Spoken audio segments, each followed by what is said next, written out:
베타라고 평생 베타로 남아있으란 법은 없잖아요. 진정한 알파 메일이 되려면 어거지로 훈련을 해서라도 몸에 배도록 해야 돼요. 그럼 당신도 충분히 최상층에 올라갈 수 있어요. 여자한테 매력적으로 느껴지는 남자는 어떤 남자일까요?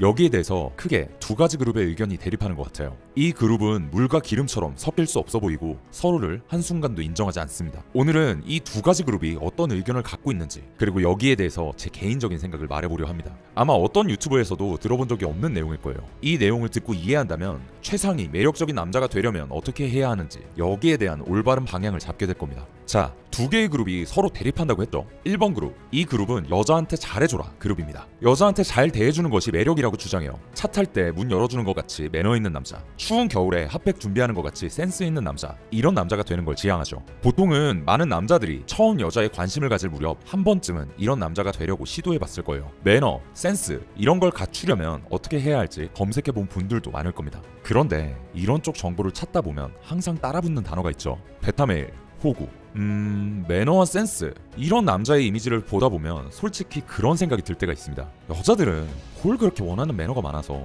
스킨십 할 때 조심하고 대화 소재도 조심해야 하고, 아니 뭐 이렇게 지켜야 할 사항이 많은지, 또 센스 있는 남자 되려면 뭔 하이힐 신는 거 걱정해주고 생리가 오는 것도 알아야 하고, 뭐 이렇게 구구절절 사소한 것까지 다 생각해야 하는지, 도대체 뭘 어디까지 맞춰줘야 돼요? 여자들은 무슨 문제가 있길래 이렇게 손이 많이 가는지. 아니 주변에 여자 좀 만난다는 뭐 매너남, 센스남 이런 애들은 뭐 여자친구를 사귀는 건지 아니면 몸종이 돼서 아씨를 모시는 건지, 쟤들 진짜 행복한 건가? 이 시대가 날 가스라이팅 하나? 이런 생각 한 번쯤은 들잖아요.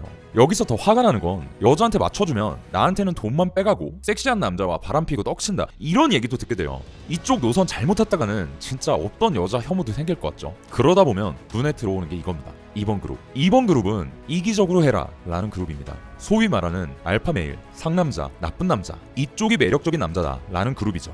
나쁜 남자가 매력적이다, 이런 그룹은 오래전부터 있긴 했어요. 그런데 알파 메일이라는 단어가 유행하면서 이 그룹의 사상이 더 많이 퍼진 것 같습니다. 이기적으로 여자를 만나라, 나쁜 남자가 되라, 여자한테 잘해주지 마라. 요즘 세상을 보면 확실히 이런 사상이 유행하고 있는 것 같아요. 꼭 여자 문제 아니더라도 솔직히 나쁘고 이기적으로 사는 사람이 잘 사는 것처럼 보이잖아요. 여자도 인생도 나쁘게 사는 게 대세인 것 같습니다. 주변을 둘러봐도 여자 잘 꼬시는 애들은 다 양아치, 문신돼지, 맨날 바람피는 나쁜 남자, 이런 애들밖에 없는 것 같잖아요. 좀 심한 경우는 여자 패는 남자인데 여자를 끊이지 않고 만나요.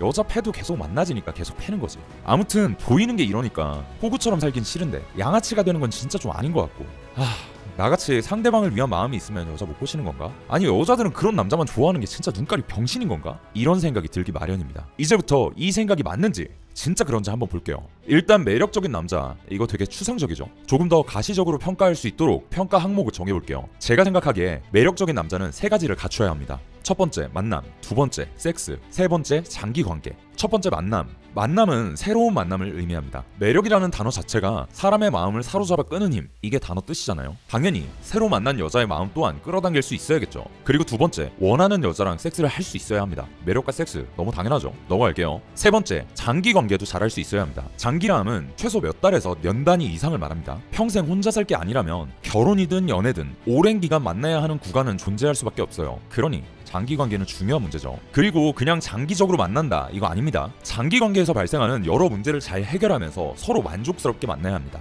결국 이 셋 중에 몇 개를 갖추느냐, 이게 남자가 얼마나 매력적인지 등급을 가름할 거예요. 자, 그럼 1번 그룹. 여기는 요약해보면 여자의 이익을 중요시하는 그룹이죠. 이 그룹은 전체 남자 등급 중 어디에 위치할까요? 맞아요. 예상대로 최하위층에 위치합니다. 아무래도 나의 이익보다는 여자의 이익을 더 위하잖아요. 그러다 보니 일단 여자를 만나면 그 여자에 대한 투자가 좀 많습니다. 여러 여자를 만나기 힘들어요. 새로운 만남은 안 되겠죠. 또 여자를 너무 아껴주고 배려하는 성향이 강하죠. 섹스도 잘 안 되죠. 장기관계. 솔직히 1번 그룹 장기관계는 그래도 좀 괜찮게 하지 않나 싶을 텐데 아닙니다. 좀 냉정하게 말할게요. 여자랑 관계를 장기적으로 끌고 간다고 장기관계를 잘하는 게 아닙니다. 보통 여자한테 잘 맞춰준다고 맞춰주는데 여자들은 이걸 모르고 잘해주기만 하니까 호의가 권리인 줄 알죠. 잘해준 거 말고 못해준 부분만 계속 긁어요. 이게 반복되면 여자는 불만이 쌓이고 이게 터져서 끝나든 남자가 질려서 끝나든 이런 식으로 파국을 맞습니다. 결국 셋 다 안 돼서 최하위층에 위치하는 거죠. 그럼 최상위 등급에는 누가 위치할까요? 거긴 2번 그룹이 있을까요? 내 이익을 우선시하는? 정말 좋은 소식은 2번 그룹은 최상단에 없다는 겁니다. 거기에는 바로 1번 그룹이 위치하고 있습니다. 2번 그룹은 그 사이, 그러니까 중간 등급에 있어요. 물론 최상위에 있는 1번 그룹이 최하위 1번 그룹과 완전 동일한 성격은 아닙니다. 다른 점이 있어요. 근데 어쨌든 1번 그룹은 꼴찌가 될 뿐만 아니라 최고가 될 가능성도 있다는 겁니다. 신기하지 않나요? 제가 1번 그룹이 최상위 등급에 올라갈 수 있다고 주장하는 이유가 있어요. 그리고 어떻게 올라가는지 그 방법도 알려드릴 거고요. 만약 당신 스스로가 이기적인 2번 그룹과 다르다, 남을 배려하는 마음이 있고 1번 그룹에 가깝다고 생각한다면 지금부터 알려드릴 방법을 잘 들으시길 바랍니다. 결론부터 얘기할게요. 1번 그룹이 최상층의 매력적인 남자가 되려면 여자의 이익에 더해서 내 이익도 같이 추구해야 됩니다. 원래 1번 그룹은 여자한테 이익을 몰아주고 나면 나만 손해를 보는 제로섬 게임을 하는 느낌이죠. 남녀가 추구하는 건 좀 달라 보이잖아요. 그러다가 잘 안 되면 난 괜찮아, 최선을 다했으니까, 이런 말로 스스로를 위로하죠. 정말 최선을 다했는지, 그래서 정말 만족하는지 이건 제가 판단하기 힘들지만 솔직히 남자만 고생 존나 하고 좆빠지게 힘들게 된 건 맞잖아요. 확실히 아셔야 할 건 남녀 관계에서 제로섬 전략이 최선의 방법은 아닙니다. 남녀가 추구하는 게 같은 지점으로 가는 충분히 윈윈할 수 있는 방법이 있어요. 스킨십을 예로 들어보죠. 스킨십을 기준으로 남자의 이익은 뭔가요? 보기 뭐예요? 진도 쭉쭉 빼고 섹스하는 거죠. 그럼 여자의 이익은 뭔가요? 지켜주는 거, 쉬워 보이면 안 되는 거. 뭐 완전 틀린 설명은 아닙니다. 근데 여자는 성욕 없어요. 남자만 생식기 있는 건 아니잖아요. 여자께 왜 있겠어요? 하려고 있는 거잖아요. 성욕도 있고, 남자보다 성욕 많은 애들도 있고. 그러니까 사실 진도 쭉쭉 빼고 섹스하는 게 여자한테도 윈, 남자한테도 윈이에요. 단 다 아시는 것처럼 명분이 됐든 뭐가 됐든 싼 여자로 보이지 않는다는 그런 마음의 짐을 내려놓게 해주고 그 다음에 섹스를 하는 거죠. 그것만 해결하고 모텔 들어가면 여자도 불만 없이 만족, 남자는 개만족. 여자가 쉬워 보이기 싫어하니까 나는 섹스하고 싶지만 참아야지. 이 옵션 말고 다른 옵션이 있다는 겁니다. 그걸 골라야 둘 다 윈윈하는 거예요. 꼭 스킨십뿐만이 아닙니다. 장기적 관계도 여자뿐만 아니라 나도 이익을 얻고 만족해야 이 관계가 지속이 되잖아요. 이걸 깨달아야 합니다. 여자를 많이 만나는 것도 동일해요. 사실 여자도 다 똑같은 등급은 아니잖아요. 결국 당신 생각에 더 많이 동조하고 당신을 위하는 그런 생각 깊은 여자를 만나야 당신도 더 행복감을 느끼고 서로 더 윈윈할 수 있는 거죠. 그러니 최대한 많은 여자를 만나서 당신에게 맞는 여자를 찾아야죠. 그게 진짜 여자를 위하면서도 당신을 위한, 서로의 관계를 위한 겁니다. 이렇게 생각하는 건 어거지로 훈련을 해서라도 몸에 배도록 해야 돼요. 그럼 당신도 충분히 최상층에 올라갈 수 있어요. 그러려면 일단 여자와 남자가 어떤 부분에서 이익이 일치하는지 알아야겠죠. 남자가 뭘 원하는지 이거 모를 수가 없죠. 문제는 여자의 이익, 이걸 여자한테 물어볼 수가 없다는 겁니다. 여자들은 본인이 뭘 원하는지 잘 모르기 때문이에요. 오늘 같이 있자고 하면 말로는 좀 그렇다 하고서 막상 할 때는 또 좋아 죽잖아요. 그리고 나중에는 사실 나 하고 싶었다고 하고. 근데 이 얘기까지 하면 영상이 너무 길어질 것 같아요. 이건 유혹의 전략 책자에 잘 적어놨으니까 그걸로 보시면 될 거예요. 댓글 URL 눌러서 신청하시면 메일로 바로 보내드립니다. 곧 열릴 무료 강의에서는 더 상세히 설명하니까 한번 참여해보세요.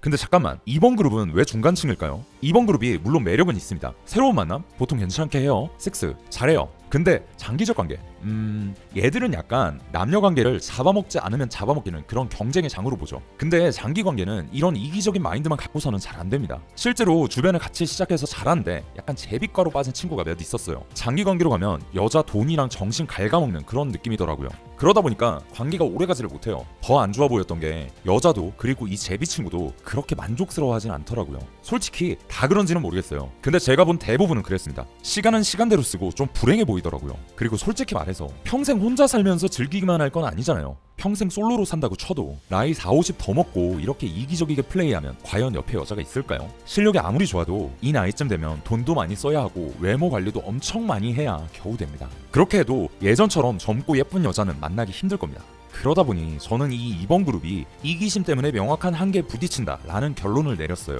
조금 덧붙이자면 사실 저는 2번 그룹이 알파 메일은 아니라고 생각합니다. 알파 메일이란 우두머리 수컷을 의미하잖아요. 우두머리 수컷의 의사결정은 내 이익이 첫 번째일까요? 제 생각은 그렇지 않습니다. 내 이익을 포함한 그룹의 이익을 위해서 결정을 내리겠죠. 내 이익만을 위한다면 영역 다툼이나 문제 발생 시에 피 흘릴 위험을 감수하며 싸울 이유가 없잖아요. 그냥 밑에 쫄다고 내보내면 되지 굳이? 근데 알파 늑대는 이때 싸운단 말이죠. 그러니 진정한 알파 메일이라면 내 이익뿐만 아니라 여자의 이익, 우리 관계가 더 좋아질 수 있는 관계의 이익을 챙겨야 한다고 생각합니다. 즉 진정한 알파 메일이 되려면 베타적인 사고방식이 도움이 된다고 생각해요. 베타라고 평생 베타로 남아있으란 법은 없잖아요. 알파로 올라갈 수 있어요. 그럼 어떻게 해야 관계의 이익이 되는 방향으로 가서 만남, 섹스, 장기관계를 다 가진 매력적인 남자가 될 수 있을까요? 문제를 정확히 정의해야 합니다. 예를 들어서 여자가 연락을 자주 해줬으면 좋겠다 라는 문제 제기를 했어요. 여기서 최하위 1번 그룹은 여자의 이익을 위해서 수락하고 또 노력할 겁니다. 이번 그룹은 내 이익을 위해서 단칼에 거절하거나 잠깐 모면하려고 거짓말을 할 거예요. 하지만 진짜 알파라면 이게 관계를 위해서 해결해야 되는 문제가 맞는지 이걸 고민할 거예요.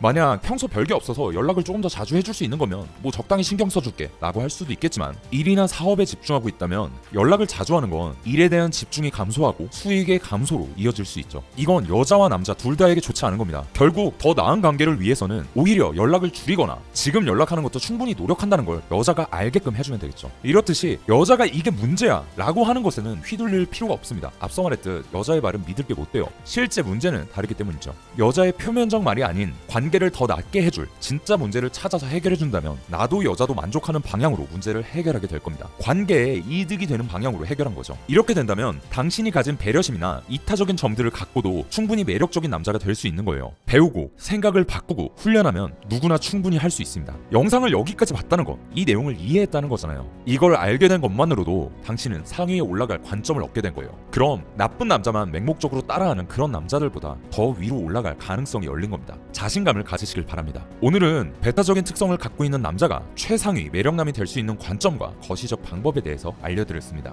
만약 여기서 거시적인 관점뿐만 아니라 매력적인 남자가 되는 구체적인 방법까지 알고 싶으시다면 무료 강의에 참가해서 많은 걸 배워보시길 바랍니다. 긴 영상 봐주셔서 감사하고 꼭 매력적인 남자로 거듭나길 바랍니다.